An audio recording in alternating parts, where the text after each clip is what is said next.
Hello everyone, I welcome you all to the video lecture series Linear Equation in Two Variable. In the previous video, I have completed the introduction part of linear equation in two variable and also given the preview of linear equation in one variable which you have already studied in class 8 and also completed example 1. And in this video, we are going to complete example 2 and exercise 4.1. तो चलिए शुरू करते हैं. Example 2 जैसे कि बोल रहा है write each of the following as an equation in two variable. ठीक, तो सबसे पहला क्वेश्चन क्या बोल रहा है x इक्वल्स टू -5. तो इसे इक्वेशन इन टू वेरिएबल मतलब कि एक ऐसा इक्वेशन बनाना जिसमें दोनों वेरिएबल आए. मीन्स x टर्म तो दिया है, हमें y वेरिएबल y टर्म वाला वेरिएबल चाहिए. ठीक, तो हमें क्या करना है, x इक्वल्स टू -5 दे रखा है तो हम क्या करेंगे, y वाला टर्म मिसिंग है तो हम y वाला टर्म ऐड कर देंगे. ठीक, तो x plus b y equals to -5 हो जाएगा. अब क्या हुआ, बी वाई टर्म ऐड करने पे हुआ क्या कि हमारा जो इक्वेशन था वो इफेक्ट करेगा. ठीक है, अब हमने पढ़ा है रूल क्या कि एडिशन, दोनों तरफ एडिशन करो तो ऐसे करो कि दो इक्वेशन में कोई भी इफेक्ट ना पड़े. ठीक है, we can add same number on both side. पर हमने किया क्या है, हमने एक नंबर को एक साइड ऐड किया है तो इक्वेशन में अफेक्ट पड़ेगा. तो हम क्या करें, b की वैल्यू ऐसी क्या पुट करें कि हमारा इक्वेशन अफेक्ट ना पड़े. ठीक, तो b की वैल्यू क्या पुट कर सकते हैं, 0 पुट कर देंगे क्योंकि 0 इंटू समथिंग 0 ही होता है और 0 किसी में भी ऐड करें तो कोई दिक्कत है नहीं. ठीक, तो b की वैल्यू 0 कर देंगे तो equation will not get affected, तो इक्वेशन में कोई भी इफेक्ट नहीं पड़ेगा. ठीक, तो x plus 0 into y equal to -5 और सारे टर्म को एक तरफ लिख देंगे तो क्या हो जाएगा 1 इंटू एक्स, क्योंकि x के आगे कुछ नहीं है मतलब 1 है. ठीक, तो 1 into x plus 0 into y plus 5 equal to 0. अब ये किस फॉर्म में है, ये इस फॉर्म में ax plus b y plus c के फॉर्म में और हमें यही चाहिए था. ठीक, तो हो गया फर्स्ट क्वेश्चन सॉल्व हो गया एग्जाम्पल 1 का. एग्जाम्पल 2 क्या है, y इक्वल्स टू 2 है. मेन चीज़ क्या देखना है, हमें बस ये देखना है कि हमें दो वेरिएबल चाहिए. ठीक है, तो y इक्वल्स टू 2 जैसे दिखा हुआ है ना, तो इसमें कौन से वेरिएबल मिसिंग है, हमें x वाला वेरिएबल चाहिए. ठीक, तो हम क्या करेंगे, y इक्वल्स टू 2 में हम ax यहाँ पे ऐड कर देंगे क्योंकि हमें x वेरिएबल चाहिए. अब हम ये देखेंगे कि हमारे ax ऐड करने पे अफेक्ट हो रहा है, हमारा इक्वेशन गेट अफेक्ट हो रहा है, मतलब इक्वेशन में बदलाव आ रहा है, चेंजेस आ रहा है क्योंकि यहाँ पे ax, क्योंकि हम ऐड कैसे करते हैं, दोनों तरफ ऐड करते हैं पर हमने एक तरफ ऐड किया तो इक्वेशन में कुछ ना कुछ बदलाव आ सकता है. तो हम a की वैल्यू ऐसी क्या पुट करें कि इक्वेशन में कोई भी बदलाव ना हो, कोई भी चेंजेस ना आए, that is a equal to 0. ठीक, क्योंकि 0 इंटू समथिंग 0 होता है और 0 किसी में भी ऐड करेंगे कोई भी चेंज नहीं होता है तो इक्वेशन में कोई बदलाव नहीं होगा. तो a की वैल्यू क्या रख देंगे, 0 रख देंगे. तो क्या हो जाएगा 0, a की वैल्यू 0, तो 0 into x plus 1 into y, क्योंकि y के आगे क्या है, कुछ नहीं है मतलब 1 है. ठीक, तो 1 into y minus 2 equal to 0 और सारे टर्म को मैंने इधर ला दिया तो ये किस फॉर्म में, ax plus b y plus c के फॉर्म में, और इसमें y इक्वल टू 2 था, x वाला टर्म नहीं था तो हमने क्या कर दिया, 0 इंटू एक्स कर दिया क्योंकि 0 इंटू एक्स क्या होता है, 0 ही होता है. ठीक, बस मैंने इतना बड़ा इसलिए लिखा है ताकि आपको समझ में आए कि कैसे हो रहा है. अगर किसी को नहीं आता है तो उसे अच्छे से समझ में आए. जैसे कि यहाँ पे क्वेश्चन नंबर 3 है 2x इक्वल टू 3, जैसे कि यहाँ पे लिखा है 2x equal to 3. So question number 3 जो कि है 2x इक्वल टू 3, तो हमें क्या है, x वाला टर्म दिया हुआ है, हमें y टर्म चाहिए क्योंकि दो वेरिएबल होने चाहिए ना, तो x वाला टर्म दिया हुआ है, हमें y वाला टर्म चाहिए. तो हम क्या करेंगे, हमें y वाला टर्म चाहिए तो हम बी वाई ऐड कर देंगे. 2x इक्वल टू 3, हम x वाले साइड पे हम बी वाई ऐड कर देंगे. अब हमारे इक्वेशन पे चेंजेस आ रहे हैं क्योंकि बी वाई का कोई वैल्यू हो सकता है, तो हम ऐसी क्या b की वैल्यू रखें ताकि हमारा इक्वेशन पे कोई चेंज ना हो. ठीक, तो हम क्या रखेंगे, b की वैल्यू 0 रख देंगे क्योंकि 0 इंटू समथिंग 0 होता है और 0 किसी में भी ऐड करें तो कोई दिक्कत नहीं होता है. तो b की वैल्यू 0 रख देंगे तो 2 इंटू एक्स एंड b की वैल्यू 0 तो plus 0 into y equal to 3 और 3 को इधर ला देंगे क्योंकि हमें क्या चाहिए, a x plus b y plus c, जहाँ पे सारे वेरिएबल सारे कांस्टेंट एक साइड होते हैं तो 3 को इधर ला देंगे. तो 2 into x plus 0 into y minus 3 equal to 0, जो कि हमारा हो जाएगा is the linear equation in two variable. समझ गए. अब ये क्वेश्चन नंबर 3 क्या है, इसमें सॉरी क्वेश्चन नंबर 4 है.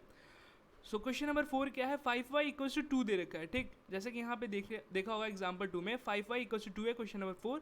तो हमें कैसे सॉल्व करना है, हमें ऐसे सॉल्व करना है कि हमारा 5y इक्वल्स टू 2 दे रखा है, मतलब y वाला टर्म दे रखा है, हमें क्या चाहिए, x टर्म चाहिए क्योंकि दो वेरिएबल मतलब x y होना चाहिए. तो यहाँ पे हमारा 5 वाला टर्म y वाला टर्म तो है, हमें क्या चाहिए, x वाला टर्म चाहिए. x वाला टर्म चाहिए तो हम क्या करेंगे, ax ऐड कर देंगे. अब क्या हुआ, ऐड करने पे हमारा कोई ना कोई इफेक्ट करेगा. ठीक है, इक्वेशन चेंज हो सकता है, तो हम a की वैल्यू ऐसी क्या वैल्यू रखें कि हमारा इक्वेशन चेंज ना हो. a की वैल्यू क्या रख सकते हैं, 0 रख देंगे क्योंकि 0 इंटू समथिंग 0 होता है और 0 किसी में भी ऐड करें तो कोई प्रॉब्लम नहीं होता है. तो 0 into x plus 5 into y और 2 को इधर ला देंगे तो माइनस 2 इक्वल 0 क्योंकि सारा वेरिएबल जो है एक साइड होना चाहिए. तो बस 0 into x plus 5 into y minus 2 equal to 0. तो ये इक्वेशन 1 मान लेंगे is a linear equation two variable, क्योंकि इसमें देखो इस इक्वेशन में दोनों टर्म है, y भी है x भी है. अब हम क्या कर सकते हैं कि x का कोफिशिएंट 0 है, हम कुछ नहीं कर सकते ना, हमने तो दोनों वेरिएबल ला दिए हैं. ठीक, अब एक्सरसाइज 4.1 की तरफ बढ़ते हैं। सबसे पहला क्वेश्चन लिखा हुआ है the cost of a notebook is twice the cost of a pen, write a linear equation in two variable to represent this statement. बहुत ही आसान क्वेश्चन है। क्या बोल रहा है? बोल रहा है कि कॉस्ट जो है नोटबुक का वो दो गुना है, ट्वाइस है, टू, दो गुना मतलब ट्वाइस मतलब दो गुना, ठीक। तो दो गुना है, टू इंटू है द कॉस्ट ऑफ पेन, ठीक। ये दिया हुआ है। अब हमें क्या करना है, दो वेरिएबल चाहिए मतलब एक्स वाई चाहिए, तो हम क्या करेंगे, एक्स वाई चाहिए, ठीक। तो यहाँ पे हम क्या करेंगे, कॉस्ट ऑफ नोटबुक यहाँ पे जैसे कि दे रखा है, यहाँ पे ये भी देख सकते हैं या अपने से भी कर सकते हैं। कॉस्ट ऑफ नोटबुक को हम मान लेंगे एक्स, ठीक है। Let the cost of a notebook be x and cost of a pen be y. आप कुछ भी मान सकते हो, इसको एक्स मान सकते हो, इसको वाई मान सकते हो, या इसको एक्स मान सकते हो, इसको वाई मान सकते हो, मतलब इनके प्राइस को, ओके। तो आप जैसे भी करो, बस दो वेरिएबल आने चाहिए, ठीक। तो हमने क्या किया, हमने मान लिया let the cost of a notebook का कॉस्ट मैंने एक्स मान लिया है, and cost of a pen, एक पेन की कीमत वाई रुपीज़ एंड एक नोटबुक की कीमत एक्स रुपीज़। और फॉर इंडिया के लिए, क्योंकि कहीं और कंट्री में जाओगे तो वो डॉलर्स मिलेंगे या कहीं और, ठीक है। तो x इक्वल टू 2y, यहाँ पे कॉस्ट ऑफ नोटबुक क्या है, x है, 2 into cost of a pen क्या है, y है। तो x इक्वल टू 2y, और हमें क्या करना है, लीनियर इक्वेशन टू वेरिएबल चाहिए जिसमें हमारा a x plus b y plus c, मतलब सारे वेरिएबल एक साइड होना चाहिए, तो 2y को इधर ला देंगे। अब ये प्लस है, ठीक है, कुछ नहीं है मतलब प्लस साइड, प्लस साइन है। अब किसी भी वेरिएबल को एक साइड से दूसरे साइड लाते हैं तो साइन चेंज हो जाता है, तो x minus 2y that is 1 into x minus 2 into y plus 0, क्योंकि यहाँ पे कुछ नहीं है तो हम 0 बोल सकते हैं। तो ये किस फॉर्म में is in the form of a x plus b y plus c equal to 0, that is linear equation in two variable. और हमें क्या बोला था, हमें बस इतना ही बोला था, हम चाहे तो ए बी सी की वैल्यू भी निकाल सकते हैं कि x का कोफिशिएंट 1 है, यहाँ पे x का कोफिशिएंट a है, तो a की वैल्यू 1, b की वैल्यू -2 एंड c की वैल्यू 0। समझ गए? अब क्वेश्चन नंबर 2 क्या है, बहुत ही आसान था ना। क्वेश्चन नंबर 1 क्या ही करना था, बस नोटबुक की कॉस्ट को x मान लेना था, पेन का कॉस्ट को y मान लेना था। x इक्वल टू 2y को एक साइड लाओ, x माइनस 2y, बस सॉल्व हो गया। x माइनस 2y इक्वल 0 और 1 into x minus 2 into y plus 0 equal 0, ये a x plus b y plus c के फॉर्म में हो गया, तो क्वेश्चन सॉल्व हो गया, ठीक। बस इतना करना था। अब क्वेश्चन नंबर 2 क्या है, express the following linear equation in the form of a x plus b y plus c, इस फॉर्म में लिखना है and then after a b c की वैल्यू निकालना है, ठीक। ये तो एग्जाम्पल 1 में हम लोग किए थे, ठीक। उसी तरह है सारे क्वेश्चन। तो कैसे करना है देख लो। सेकंड का फर्स्ट क्वेश्चन यहाँ पे दे रखा है 2x plus 3y equal to 9.35 बार। अब देखो 2x plus 3y equal to 9.35 बार लिखा है, ये 5 बार, ये बार का मतलब क्या होता है, बार का मतलब होता है रिप्रेजेंट करता है repeating part of a number, ठीक है। मतलब 5 जो है रिपीट करता है, इनफाइनाइट टाइम रिपीट करेगा। 9.35 बार लिखा है तो उसको लिख सकते हैं 9.35, जिसके ऊपर बार लिखा है वो बार बार रिपीट करेगा, ठीक। तो 9.35 55555 इनफाइनाइट तक चलता जाएगा, ठीक। जिसके ऊपर बार लगाता है वही बस रिपीट करता है, ठीक। अब इसमें क्या करना है, इसमें बोला है कि इसको a x plus b y plus c के फॉर्म में कन्वर्ट करना है एंड आफ्टर एबीसी की वैल्यू निकालना है, ठीक। तो यहाँ पे पहले से दे रखा हमें क्या करना है, ये सारे टर्म को हम a x plus b y plus c equal to 0 के फॉर्म में लिखना, तो सारे वेरिएबल को एक साइड लाते हैं, तो यहाँ पे भी इस वेरिएबल को एक साइड ला देंगे, तो क्या हो जाएगा 2x प्लस 3y, और ये प्लस है, कुछ नहीं है तो प्लस साइन है, और एक साइड से दूसरे साइड जाता है तो साइन चेंज होता है, तो माइनस 9.35 बार हो जाएगा, ठीक। अब हमें क्या करना है, a x plus b y plus c के फॉर्म में लिखना है, तो बीच में प्लस होना चाहिए, तो हम क्या करेंगे 2 into x plus 3 into y plus minus 9.35 बार, इसको ब्रैकेट में कर देंगे क्योंकि प्लस माइनस माइनस होता है तो कोई इक्वेशन में चेंज नहीं हो रहा है। बस क्या है कि एक तरह से इसके फॉर्म में हम सिमिलैरिटी दिखा पा रहे हैं कि हाँ ये दोनों एक बराबर है, कंपेयर कर पा रहे हैं अच्छे से, ठीक। अब हम क्या करेंगे, इन दोनों को कंपेयर करेंगे तो हमें ए बी सी की वैल्यू पता चलेगी कि एक्स का कोफिशिएंट और एक्स का कोफिशिएंट बराबर होना चाहिए, यहाँ पे वाई का कोफिशिएंट और यहाँ पे वाई का कोफिशिएंट बराबर होना चाहिए, और यहाँ पे सी और यहाँ पे जो कांस्टेंट है बराबर होना चाहिए। तो बस यहाँ से ए इक्वल टू 2 हो जाएगा, बी इक्वल टू 3 हो जाएगा, और यहाँ पे सी इक्वल टू माइनस 9.35 बार हो जाएगा। समझ गए? अब सेकंड क्वेश्चन क्या दे रखा है, सेकंड क्वेश्चन दे रखा है x minus y by 5 minus 10। यहाँ पे भी देख सकते हो second question x minus y by 5 minus 10 equal to 0 है। तो बस इसको कैसे सॉल्व करना है, सॉल्व क्या करना है, सबसे पहले 5 यहाँ पे दे रखा तो हम इसका एलसीएम करेंगे, क्योंकि ये फ्रैक्शन में है तो हमें क्या चाहिए रहता है, हमें चाहिए रहता है ऐसे कि कुछ भी अपॉन में नहीं होना चाहिए, तो हम क्या करेंगे इसका एलसीएम लेंगे। अब एलसीएम लेंगे तो क्या होगा, यहाँ पे 5x minus y minus 50 upon में 5 होगा इक्वल टू 0, क्रॉस मल्टीप्लिकेशन करेंगे तो कितना हो जाएगा 5x minus y minus 50 equal to 0, क्योंकि जो एलसीएम में होता है जो नीचे होता है वो इधर जाएगा तो 0 इंटू 5 ही होगा, और 0 इंटू 5 क्या होता है 0 होता है, तो 5x minus y minus 50 LCM करने तो आपको आता ही होगा आसान से, ठीक। तो यहाँ पे इसको कैसे करना है, इसको इस फॉर्म में लिखना है, a x plus b y plus c form में लिखना है, ठीक। तो इसमें बीच बीच में प्लस होता है तो हम क्या करेंगे 5 इंटू एक्स, और यहाँ पे -1 तो हम क्या करेंगे प्लस लिखेंगे और -1 को अंदर ब्रैकेट में कर देंगे, क्योंकि प्लस माइनस माइनस होता है तो इक्वेशन में कोई इफेक्ट हो नहीं रहा, ठीक। तो -1 इंटू वाई प्लस ब्रैकेट में -50 इक्वल टू 0, जो कि एकदम इस फॉर्म में, ठीक। अब हम क्या करेंगे, दोनों को कंपेयर करेंगे तो हमें क्या मिलेगा, ए बी सी की वैल्यू मिलेगी। अब ए की वैल्यू क्या हो जाएगी 5 हो जाएगी, बी की वैल्यू -1 हो जाएगी एंड सी की वैल्यू -50 हो जाएगी। सारे कोफिशिएंट को बराबर कर देंगे, ठीक। एक्स का कोफिशिएंट दोनों को बराबर करेंगे, वाई का कोफिशिएंट दोनों इक्वेशन में बराबर कर देंगे और सी दोनों में बराबर कर देंगे, तो कितना आ जाएगा, ए की वैल्यू 5, बी की वैल्यू -1 एंड सी की वैल्यू -50 आ जाएगी, ठीक। अब क्वेश्चन नंबर 3 क्या दे रखा है, -2x + 3y = 6 दे रखा है। अब इसको कैसे सॉल्व करेंगे, सेम उसी तरह सॉल्व करेंगे कि सारे ax + by + c = 0, मतलब सारे वेरिएबल सारे कॉन्स्टेंट्स को एक साइड लाना है, ठीक। तो इसको भी एक साइड लाएंगे, तो ये कुछ नहीं साइन है तो मतलब प्लस साइन है। अब इधर लाएंगे तो क्या हो जाएगा, -1 माइनस हो जाएगा, ठीक, साइन चेंज कर देगा। तो -2x + 3y - 6 = 0 हो जाएगा, जो कि किस फॉर्म में है, अभी हम इस और तरीके से लिख सकते हैं कि -2 × x + 3 × y, और इसको बीच में प्लस लिख के -6 ब्रैकेट में लिख सकते हैं, जैसे भी लिखो कोई दिक्कत नहीं है, ठीक है। अब हमें कंपेयर करना है, कंपेयर करेंगे तो क्या होगा, x का कोफिशिएंट बराबर होना चाहिए दोनों इक्वेशन में, तो a की वैल्यू कितनी हो जाएगी -2, y का कोफिशिएंट बराबर होना चाहिए, तो यहाँ पे b की वैल्यू क्या हो जाएगी 3 हो जाएगी, एंड c कॉन्स्टेंट्स बराबर होना चाहिए, क्योंकि अगर दोनों बराबर हैं, दोनों को एक फॉर्म में लिखना है, सेम फॉर्म में लिखना है, तो दोनों इक्वेशन बराबर है, ठीक। तो c की वैल्यू यहाँ पे -6 हो जाएगी। अब क्वेश्चन नंबर 4 की तरफ बढ़ते हैं, ठीक। क्वेश्चन नंबर क्या 4 बोला है, x = 3y। अब इसको क्या करना है, ax + by + c के फॉर्म में लिखना है and after a b c की वैल्यू निकालनी है, ठीक। तो यहाँ पे क्वेश्चन नंबर 4 यहाँ पे क्या देखा है, x = 3y।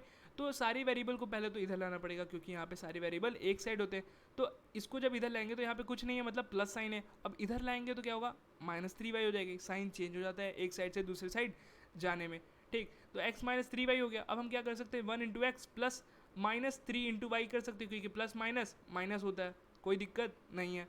एंड कुछ नहीं है, यहाँ पे +0 लिख सकते हैं = 0, जो कि फॉर्म में is in the form of ax + by + c।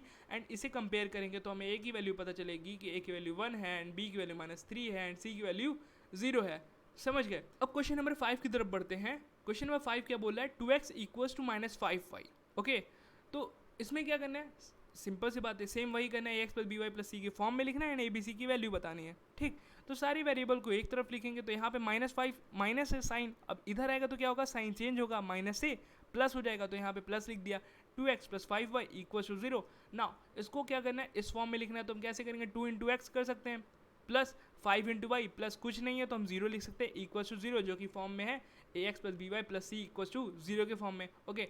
अब हम इसे कंपेयर करेंगे तो हमें क्या मिलेगा, a की वैल्यू क्या मिलेगी, x का कोफिशिएंट बराबर होना चाहिए, तो a की वैल्यू 2, और दोनों इक्वेशन अगर बराबर है तो y का कोफिशिएंट बराबर होना चाहिए, जो कि यहाँ से पता चलेगा b की वैल्यू 5 है, एंड यहाँ पे c है और यहाँ पे 0 है, तो दोनों बराबर होना चाहिए, तो z = c क्या हो जाएगा, 0 हो जाएगा।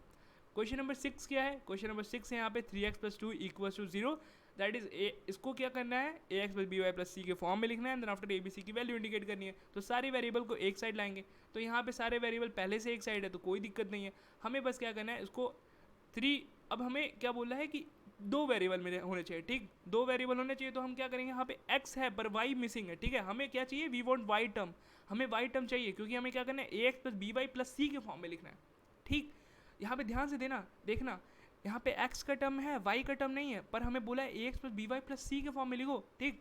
तो यहाँ पे y का टर्म नहीं है, तो हम क्या करेंगे, हम y का टर्म ऐड कर देंगे, by को ऐड कर देंगे, ठीक है। b × y को ऐड करेंगे तो क्या होगा, अफेक्ट करेगा इक्वेशन में, क्योंकि हमने एक साइड ऐड किया है, दोनों साइड ऐड नहीं किया है, तो इक्वेशन में कुछ ना कुछ चेंज आएगी। तो ऐसी क्या वैल्यू हम b की रखें कि हमारा इक्वेशन में कोई भी बदलाव ना आए, b की वैल्यू क्या हो सकती है, 0 हो सकती है, तो यहाँ पे बस 0 लिख देंगे, तो 3 × x प्लस 0 × y प्लस 2 = 0, जो कि किस फॉर्म में, is in the form of ax + by + c। अब इसे कंपेयर करेंगे तो a का वैल्यू 3 हो जाएगा, b की वैल्यू क्या हो जाएगी, 0 हो जाएगी, एंड c की वैल्यू कितनी हो जाएगी, c की वैल्यू 2 हो जाएगी, समझ गए। x का कोफिशिएंट को बराबर कर देंगे, y का कोफिशिएंट को बराबर कर देंगे, एंड c की 2 हो जाएगी। कोफिशिएंट का मतलब क्या होता है, x के आगे जो लिखा रहता है, यहाँ पे x के आगे क्या लिखा है, a लिखा है, यहाँ पे x के आगे क्या लिखा है, 3 लिखा है, तो दोनों बराबर जाएंगे, समझ गए ना। तो बस a की वैल्यू 3, b की वैल्यू 0 एंड c की वैल्यू 2। अब क्वेश्चन नंबर 7 क्या दे रखा है, क्वेश्चन नंबर 7 दे रखा है y - 2 = 0, सारा जितने भी वेरिएबल है वो एक साइड पे है, कोई दिक्कत नहीं है, बस हमें क्या करना है, ax + by + c के फॉर्म में लिखना है।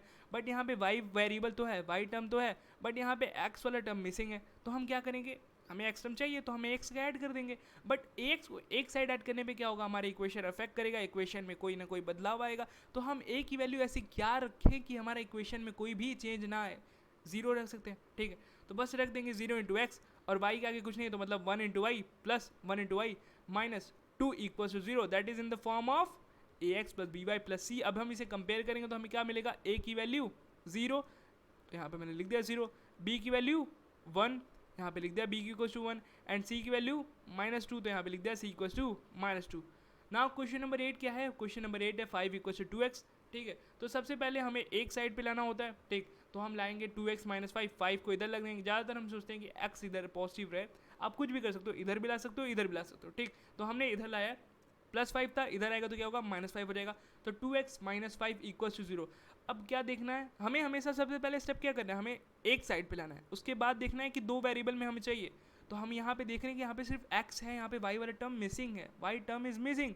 तो हम क्या करेंगे, हम बी वाई को ऐड कर देंगे, बट एक साइड ऐड करने पे क्या होगा, इक्वेशन में चेंज होता है। हमने जैसे कि पढ़ा था, जैसे कि हमने पढ़ा था क्या, कि दोनों तरफ ऐड करना होता है तो कोई चेंज नहीं होता, बट हमने एक साइड ऐड किया है तो कोई ना कोई चेंज आएगा इक्वेशन पे। तो हम ऐसी क्या बी की वैल्यू रखें कि हमारे इक्वेशन में कोई चेंज ना हो, हमारा इक्वेशन अफेक्ट नहीं होना चाहिए। तो बी की ऐसी क्या वैल्यू रखें, 0 रख सकते हैं, ठीक है। तो 2x plus 0 into y, 2x plus 0 into y and -5 plus -5, because plus minus minus होता है तो कोई इक्वेशन में चेंज नहीं होगा। So it is in the form of a x plus b y plus c equal to 0। अब हम क्या करेंगे, इन दोनों को कंपेयर करेंगे तो यहाँ से ए बी सी की वैल्यू आ जाएगी। क्या होगी, यहाँ से x का कोफिशिएंट को बराबर कर देंगे तो यहाँ से क्या मिलेगा, a की वैल्यू क्या हो जाएगी, 2 हो जाएगी। यहाँ पे मैंने लिख दिया इक्वल टू 2, और y का कोफिशिएंट बराबर कर देंगे तो यहाँ पे क्या होगा, b इक्वल टू 0 हो जाएगा, ठीक। तो मैंने लिख दिया b इक्वल टू 0, एंड यहाँ पे कांस्टेंट बराबर होंगे तो c इक्वल टू कितना हो जाएगा, -5। समझ गए। सो एक्सरसाइज 4.1 कंप्लीट हो गया है, और अब नेक्स्ट वीडियो में हम 4.2 कंप्लीट करेंगे और उसके पहले जो कंसेप्ट है उसे भी पढ़ेंगे। So thank you so much for watching, bye.